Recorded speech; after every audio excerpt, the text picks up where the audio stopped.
Pourquoi est-il urgent de protéger l'environnement? Mais ce n'est pas l'environnement qu'il faut protéger. L'environnement ira très bien, la nature ira très bien, la planète survivra. C'est l'humanité qui est à risque. Ce qui est assez incroyable, c'est qu'on ait encore besoin d'expliquer pourquoi il y avait urgence à agir pour le climat, mais bon. Comment nous allons manger demain? Comment nous allons produire de l'énergie? Comment nous allons préserver la ressource en eau? Et il n'y a qu'ensemble que nous allons pouvoir déterminer ce que sera le monde de demain et être sûr que nous allons léguer une planète viable pour nos enfants. Donc pour moi, l'action pour l'environnement, c'est maintenant, parce qu'il est encore temps. Et c'est cela que je voudrais vous transmettre. C'est vraiment le moment de se mobiliser chacun. On ne peut pas transférer à d'autres cette responsabilité. Et ne pas rester figé derrière nos bureaux à dire on va attendre que l'accord de Paris se réalise. Évidemment, manger beaucoup moins de viande et beaucoup moins de poisson, c'est une des choses qui peut avoir le plus d'impact. Limiter un maximum la voiture et l'avion. Limiter sa consommation d'énergie et sa consommation tout court, c'est-à-dire acheter moins mais mieux. Chercher à se demander à chaque fois qu'on veut acheter quelque chose si on en a vraiment besoin. Si on en a vraiment besoin, regardez si on peut l'acheter de seconde main. Si on ne peut pas l'acheter de seconde main, l'acheter éthique, équitable, bio.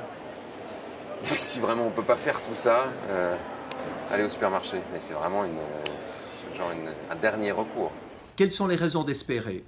Bien, les raisons d'espérer, c'est qu'on n'est plus aujourd'hui, heureusement, dans un clivage entre l'économie et l'écologie. Aujourd'hui, les solutions dont nous avons besoin pour survivre sur cette planète sont des solutions qui deviennent rentables. C'est vraiment un non-sens que d'espérer que, disons, l'essor de nos économies se fera sans cette transition énergétique. Disons, ce n'est pas dans la continuité que l'économie va prospérer, c'est le contraire. C'est justement en adoptant ces objectifs liés à la protection de l'environnement, de l'écologie. Au Monde Nouveau, c'est un concentré des solutions.